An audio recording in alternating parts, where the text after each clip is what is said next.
For many years, humanity was a proud member of the Galactic Council. They had joined late, after centuries of conflict on Earth, but once they stepped into the stars, they moved fast. Humans built colonies, learned alien languages, and even helped bring peace to war-torn systems. Their energy and drive were unmatched, but not everyone liked them. Some species called them loud. Others called them dangerous. Their ideas were strange. Their emotions were strong. Humans asked questions others never thought to ask. They solved problems in ways no one expected. And when they were angry, they didn't wait for permission to act. The council grew nervous. At first, there were small arguments. A trade deal here, a border dispute there. Then came the larger fights. A rogue pirate fleet attacked 3 council worlds, and humans responded with force before waiting for a vote. They saved lives, but many leaders were angry. They said humans were wild, too quick to act, and too hard to control. One by one, voices rose against Earth. They are not like us, said the Ren ambassador, whose people moved slowly and believed in long debates. They bring chaos, said the slender Eldari, who valued order above all. They cannot be trusted, whispered many more in secret meetings. In a final vote, the council made its decision. Humanity was to be removed from the alliance. No more seats in the chamber. No more trade deals. No more shared technology. Earth and all human colonies were ordered to shut down or leave. The humans didn't fight. They just left. Some cried. Some shouted. Some begged the council to reconsider. But when the doors closed, humanity turned inward. They took their ships, their machines, their knowledge, and they disappeared. At first, the galaxy felt calm. The council claimed victory. Peace is restored, they said. Order has returned. But it didn't last. Within a year, problems began to rise. Small things at first. A mining station broke down, and no one knew how to fix the Terran-built system. A shield generator failed on a border world, and the manual was written only in English. On a distant colony, the species broke into a fight over food rights. There were no human mediators to cool things down. The fight turned into a war that lasted months. Pirates became bolder. Before, humans hunted them across light years.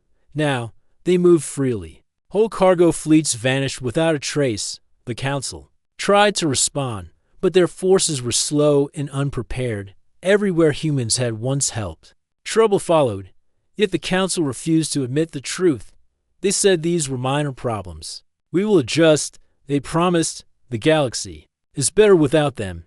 But in the quiet corners of space, whispers began to spread. Where did the humans go? No one knew. They hadn't returned to Earth. Their colonies were gone.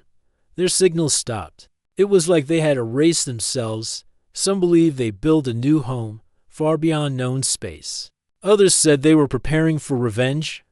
Few even thought humanity had simply given up. But the truth was simpler. They were watching.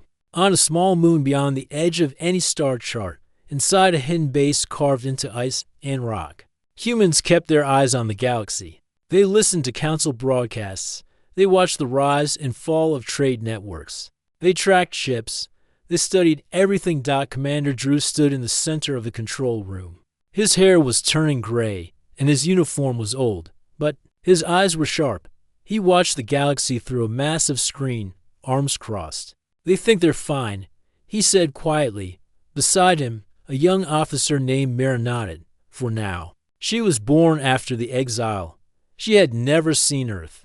Only photos and stories. But she had trained like every other Terran, ready for the day they might be needed again. Behind them, rows of operators sat at glowing panels, scanning frequencies and updating maps.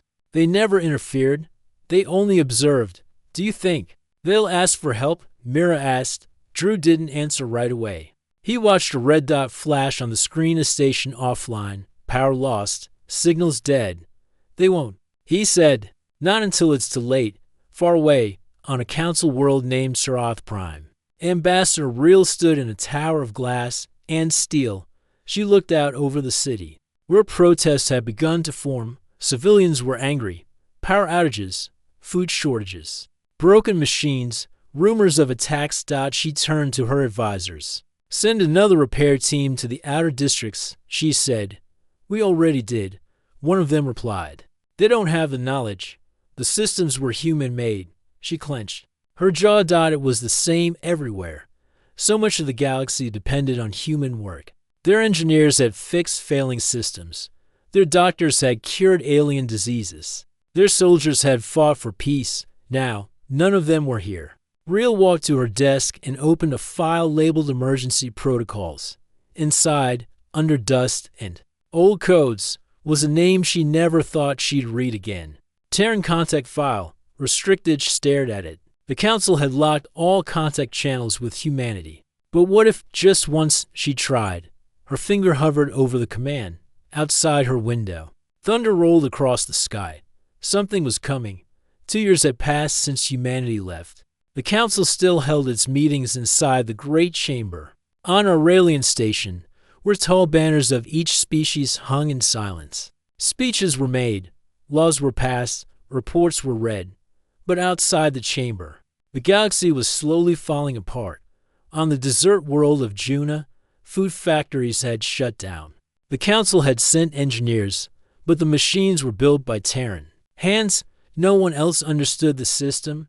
People waited in long lines for water and food. Fights broke out every night on the cold planet of Vorotel. An ancient weather control system failed. Snowstorms grew stronger. Cities froze. Communications stopped. A distress call was sent to the Council, but help arrived too late. 20,000 lives were lost. Pirates ruled the dark paths between the stars. Trade ships vanished without warning.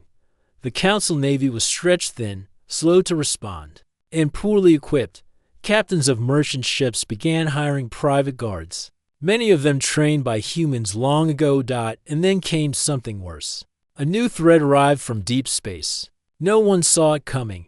No name was spoken at first, just warnings, broken messages, silent worlds. Ships sent to investigate found cities burned and orbiting stations cut in half. Survivors spoke of tall machines with glowing eyes, moving without sound, striking without mercy. They left nothing behind. The Council finally gave them a name. The Varl one knew where the Varn came from. They didn't speak. They didn't trade. They didn't stop. Their technology was beyond anything the Council had seen. The Council called emergency meetings. The leaders of over 50 species gathered. Fear filled the room. Some wanted to fight, others wanted to run. A few suggested hiding in deep space, but none of them had a plan that worked. Ambassador Reel sat in silence during the meeting. She had spoken many times before, warning the others that something like this might happen. She had asked them to prepare, but they had laughed then. Now, no one laughed after the meeting. She returned to her private office. She closed the door, locked the windows, and sat at her desk. Her hand shook slightly as she opened an old message file, hidden deep inside her personal system. The words blinked on the screen. Terran Contact Channel. Dormanch stared at it for a long time. Her aide, a young alien named Solon, knocked softly and entered. His green skin looked pale, and his voice was quiet. Ma'am, there's been another attack, a station near the Rhine Belt. They're calling for help.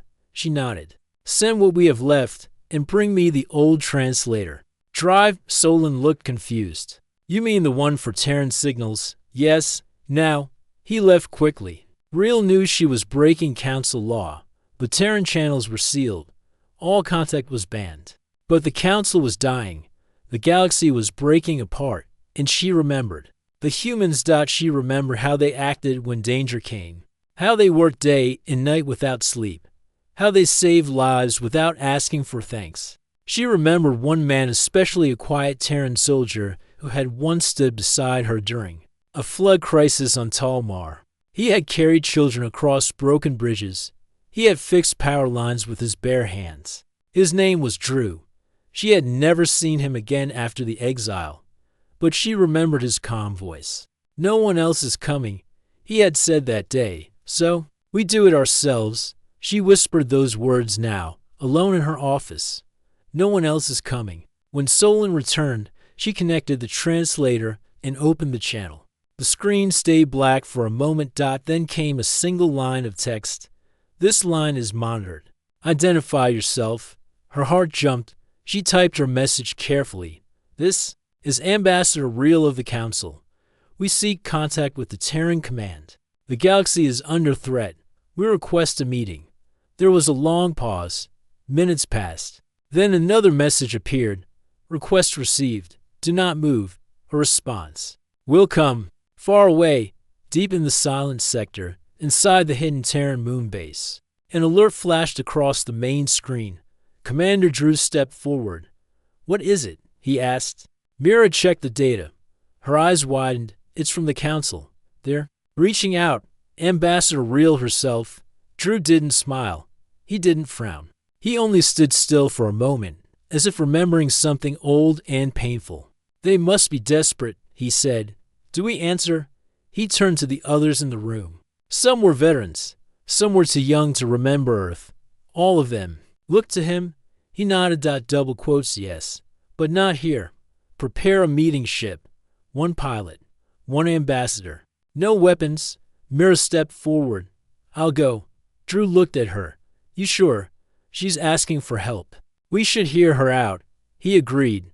A sleek Terran vessel, black as night, left the moon hours later. It crossed the galaxy in silence, faster than any Council ship could match. When it reached the border of known space, near the Council's edge, it stopped. Council ships met it with caution. Weapons locked, shields up. But the Terran ship did. Nothing. It just sent a message. We are here to talk. Send Ambassador Real.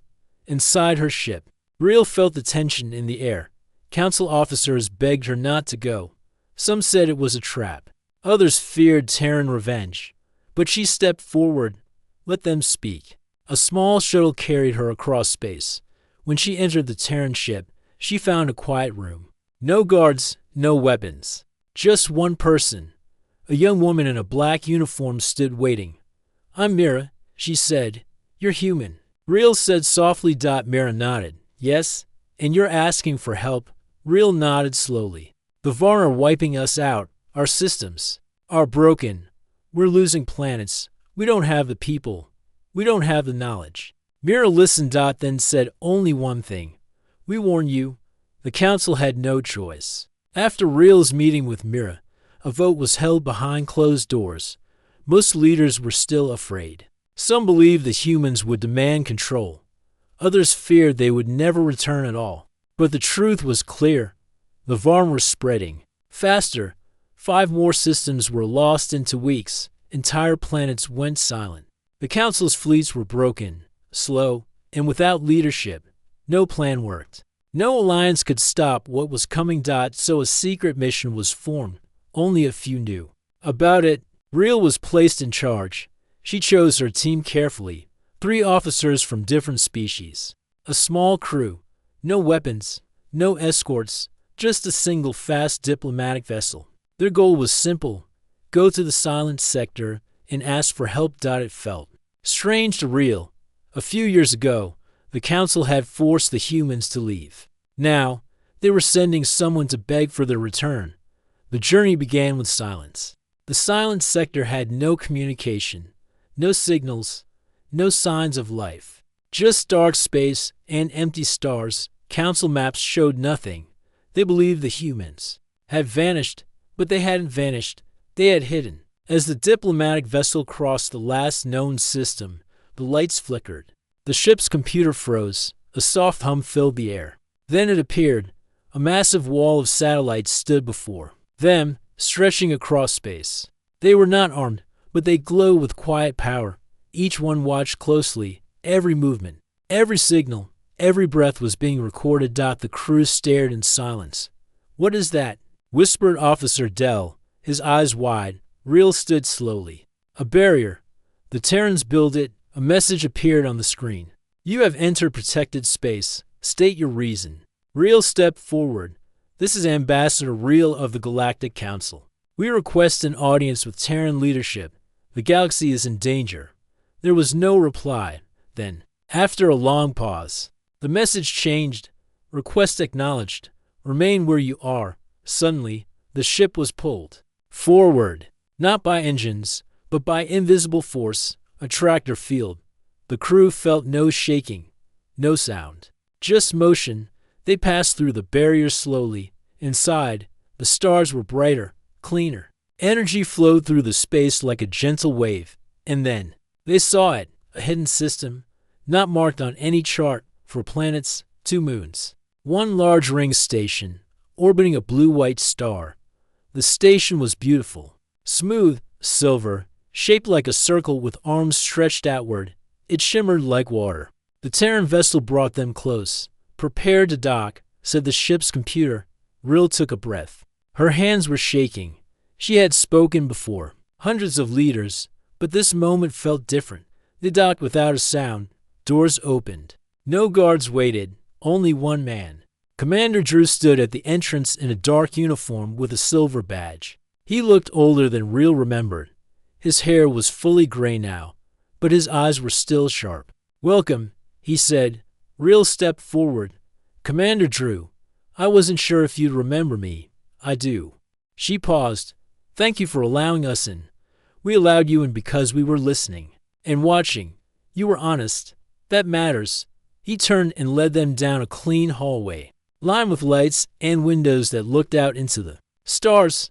The crew followed in silence. Everything inside the station was advanced more than anything the Council had built. "You've made progress," Rill said. Her voice low. Drew gave a small nod. "When the galaxy turned its back on us, we didn't stop building. We didn't stop thinking. We just stopped sharing." They entered a wide room. No throne, no flags, just a round table with chairs. Drew sat down and motioned for the others to do the same. "Speak," he said. Rill looked around. She saw no one else, no leaders, no advisors. "You're alone. I speak for our people. They trust me." She nodded and began. She spoke of the Varn, of the attacks, of the lives lost. She shared images and data. She explained how the Council had tried to resist but failed. "We are not asking you to return to the Council," she said carefully. "We are asking you to help save the galaxy. There are billions who will die if nothing is done." Drew listened, without interrupting. When she finished, he leaned forward. "When we left, we warned you," he said. "We told the Council that there were threats out there. We said the unity we had was fragile. We begged for cooperation. We were laughed at." Rill looked down.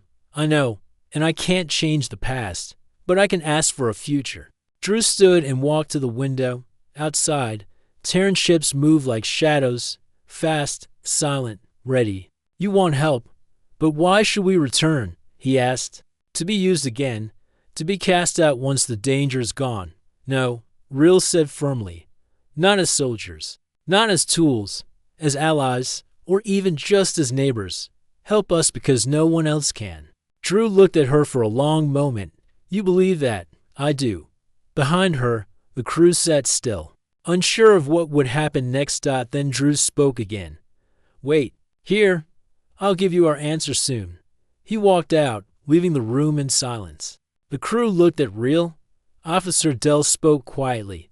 "Do you think he'll say yes?" Rill didn't answer. She was watching the stars. The room was quiet after Commander Drew left. The crew sat still, waiting. Ambassador Rill stood near the wide window, watching the stars outside. She saw Terran ships moving in silence across space.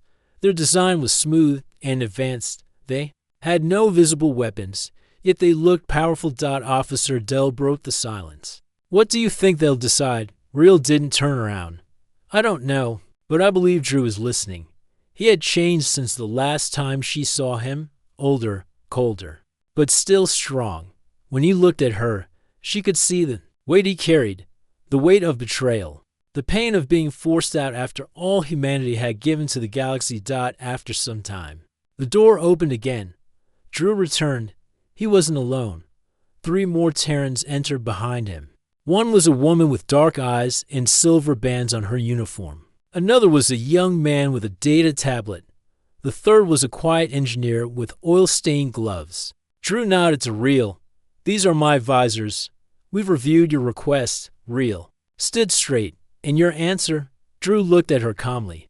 We have not forgotten how we were treated. The Council chose fear over truth. But we are not here for revenge. We are not here to take power. We are here because we believe in protecting life. Real let out a small breath. A quiet relief washed over her. Drew continued. But we will not serve under the Council again. We will not take orders. We will act freely, on our own terms. Real nodded. That's fair. We will offer help, but we won't join meetings. We won't sit in your chambers. If your leaders expect control, they will be disappointed. Understood, Real said. Drew stepped forward and handed her a small device. This beacon will call us. If a world is in danger, activate it. Our fleet will respond. Real took it carefully. Thank you. The woman beside Drew spoke next. We have already prepared medical units and repair crews. They will be sent to key systems within the week. You were planning this before we even arrived. Officer Dell asked. The woman gave a small smile. We never stopped watching. We knew the Council would fall. We just waited for the right time. Real looked down at the beacon in her hand. The people won't forget this.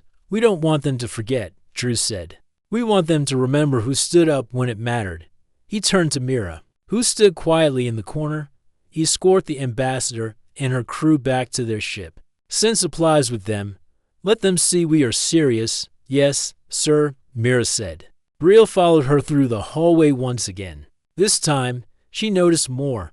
Engineers repairing equipment, medics loading crates, pilots walking to ships. The base was alive with movement. Humans were preparing for something big. Before entering the Council vessel, Real paused. Mira, she said softly, why are you helping us? Mira looked at her. Because we remember what it felt like to be ignored, to call for help and hear nothing. She stepped back and saluted. Safe journey, Ambassador. Real returned to her ship, carrying the beacon and a deep feeling in her heart. The Terrans had not forgotten the past, but they had not turned cold. They still believed in helping others, even those who once betrayed them. As the Council ship left the silent sector, the stars behind them shone brighter. Something had changed. The humans were coming back, not as members of the Council, not as servants, but as protectors. Back on Aurelian Station, the Council leaders waited in a private meeting room. They had received no news for days. Some believed the mission had failed.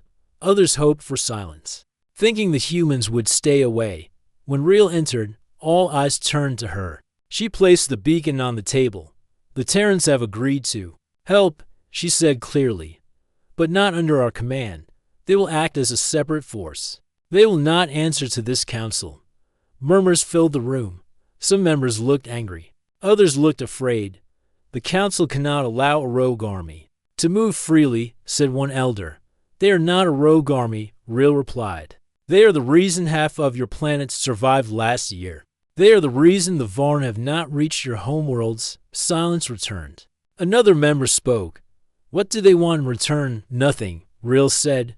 Only freedom. No seats, no votes, just the right to help without being controlled. A younger voice spoke from the back.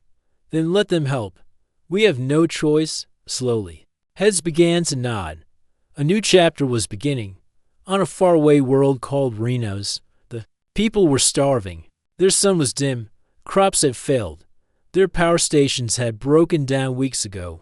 The Council had sent a message promising help, but no ships had arrived. Children slept in cold shelters. The air was dry and heavy. Hope was fading. Then, in the sky, something moved. Dark ships appeared above the clouds, sleek, silent, marked with no flags. The people ran outside, unsure if they should hide. The ships opened. Terran teams landed quickly. Medics rushed out with heaters, food packs, water tanks.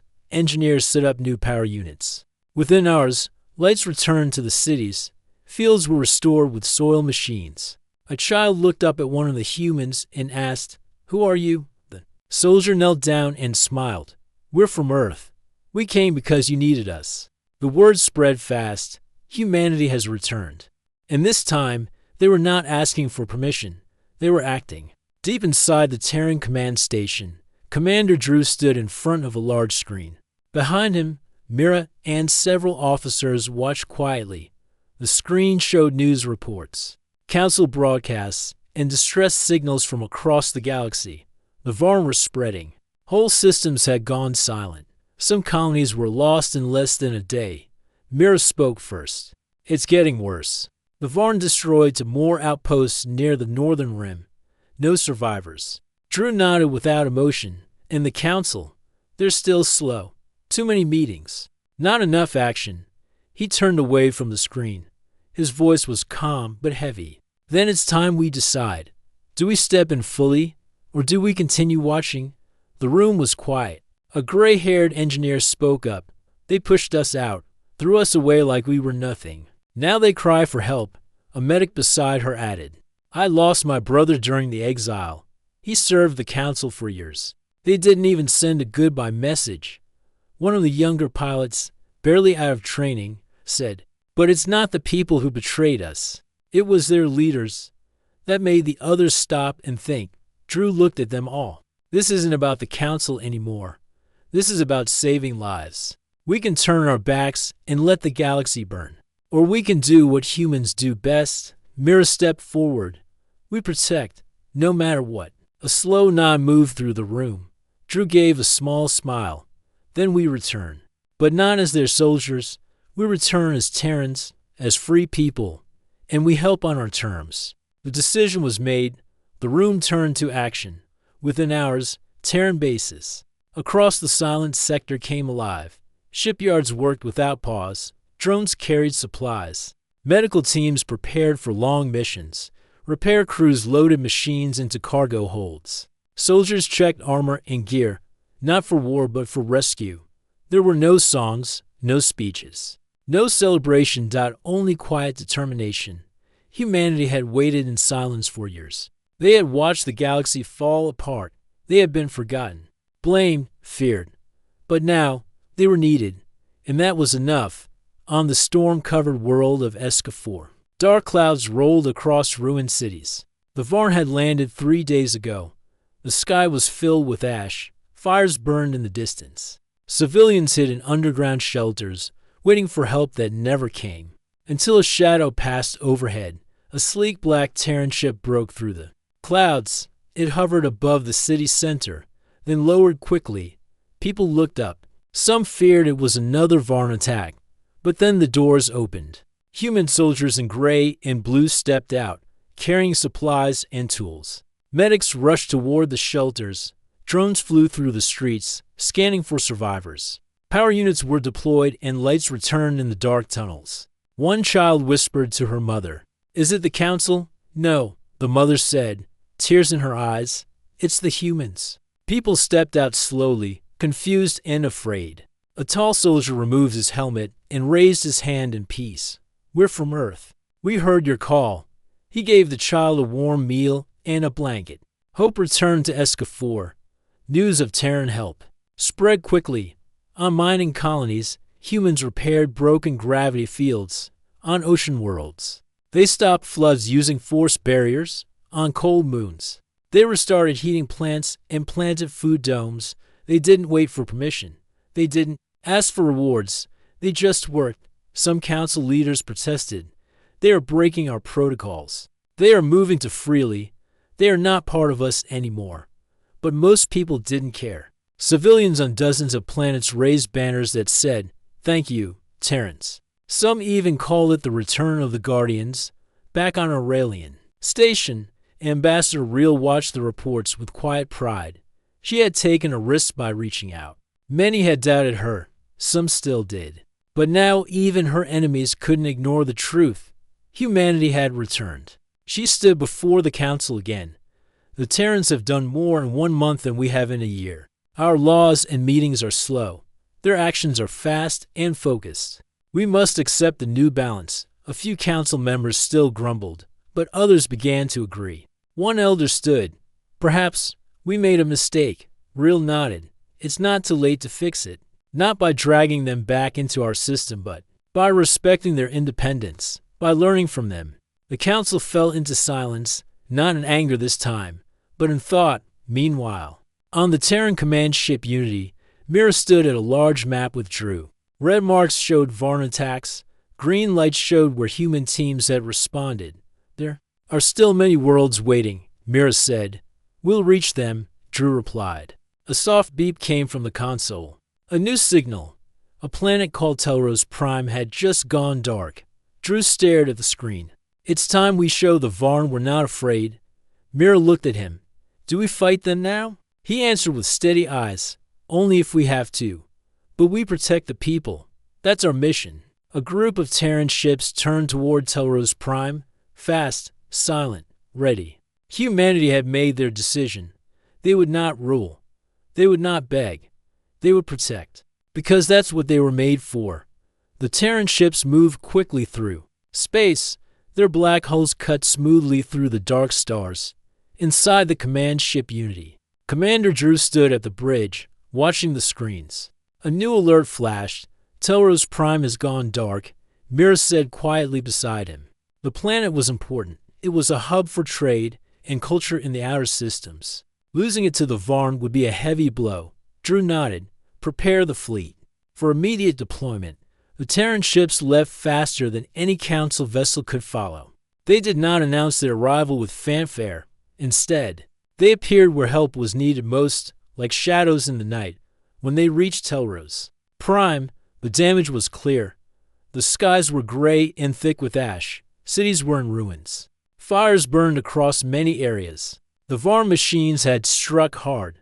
The Council fleet was already there, but it was struggling to hold the line. Their ships fired slowly and retreated often. The Varn moved forward without fear. Then the Terran fleet arrived. They did not fire first. Instead, they sent small landing teams to rescue survivors. Medics worked quickly to treat the wounded. Engineers restored power to failing defenses. The Council leaders watched from their command ships, surprised and hopeful. Suddenly, the Terran warships raised their shields and moved forward with precision and speed. They struck the Varn machines. Each attack was planned, efficient. The Varn could not predict or counter the humans' tactics. Within hours, the battle had turned. On the ground, Terran soldiers moved with confidence. They protected civilians, cleared debris, and rebuilt damaged buildings. They used machines to purify water and grow crops again. People who had lost hope began to smile. A child ran up to one soldier and asked, "Are you from Earth?" The soldier smiled gently and nodded. "Yes, we came to help." News of the Terran victories spread across the galaxy. Planets that had given up hope now held onto a new light. The Varn retreated. Confused and cautious. Ambassador Real watched the reports. On Aurelian Station, the change was real. "They are not just helping," she told the Council. "They are saving us." But not all Council members were pleased. Some feared the humans' growing influence. A senior leader said, "They act like rulers, not helpers." What happens when they decide they want control? Real shook her head. They do not want control. They want freedom to act where needed. They don't ask for power. They only ask to protect. Back on the Terran station, Commander Drew spoke to his people. "We are here to help, not to conquer," he said. "Our strength is in protecting life, not ruling it. We must never forget why we returned." Mira stood nearby, nodding. "The galaxy needs us, but we must stay true to ourselves." In the following weeks, Terran teams spread across many worlds. They fixed failing systems, helped rebuild homes, and trained local leaders to protect themselves. Wherever humans went, they brought hope. The Council began to accept that humanity was returning on its own terms. A new respect grew between species. Old fears slowly faded.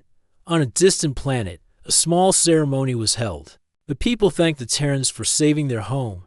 No formal speeches, just smiles and quiet words of gratitude. Commander Drew watched quietly from the crowd. A child handed him a flower. He knelt and said softly, "We protect all life. That is our promise." The galaxy was changing.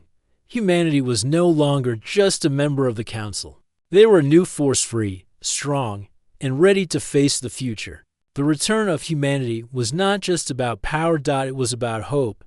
The Varn threat was pushed back. Systems once lost were slowly restored. Trade routes reopened. Planets rebuilt their cities. The galaxy began to breathe again. But something had changed. Humanity was no longer a hidden force. They were visible, active, and free. They helped without asking for permission. They protected without seeking control. The council gathered for an emergency meeting on Aurelian Station. The chamber was full. Leaders from many species looked serious. They faced a choice. The old ways no longer worked. Ambassador Real stood and spoke clearly. Humanity has returned, not as members of this council, not as servants or subjects. They came back as protectors, as equals. We must accept this new reality. Some leaders grumbled. Others nodded slowly. Real continued, I propose a new alliance. One where every species has a voice, where no one is forced out, where freedom and respect guide our decisions. There was silence. Then a voice from the back said, it is time. The council agreed to begin talks on forming a new alliance, one that would learn from past mistakes. Meanwhile, on the Terran command station, Commander Drew stood before his people. We do not return to old systems or old rules, he said. We will help the galaxy heal, but we will do so as ourselves, free and proud. The room filled with quiet cheers. Mira stepped forward. Our mission is clear. Protect life, wherever it is, teach, rebuild, and stand firm against threats. Drew smiled. Yes, we carry the strength of Earth and the spirit of all who came before us. Back on a recovered planet, children played in parks rebuilt by Terran teams. They laughed without fear. Families shared meals under clear skies. People spoke of the humans with hope and gratitude. A young girl looked up at a Terran engineer and asked, will you stay? The engineer smiled and nodded. We will be here as long as you need us. The new alliance grew. Species that had once fought sat together as friends. They shared knowledge and technology. They learned from the Terrans' example of courage and kindness. No longer did the galaxy fear humanity. Instead, they admired them. One evening, on the Terran command ship Unity, Drew and Mira watched the stars. Drew said, we were cast out once, but we did not give up. We did not forget our promise. Mira nodded. We came back, not for power, not for revenge, but because the galaxy needed us. Drew looked at the bright stars. And we will protect it, always. The galaxy was wide and full of unknowns. Threats would come again. Challenges would rise. But humanity had returned stronger. They were no longer just part of history. They were the hope of the future. And this time, they would never leave. The end.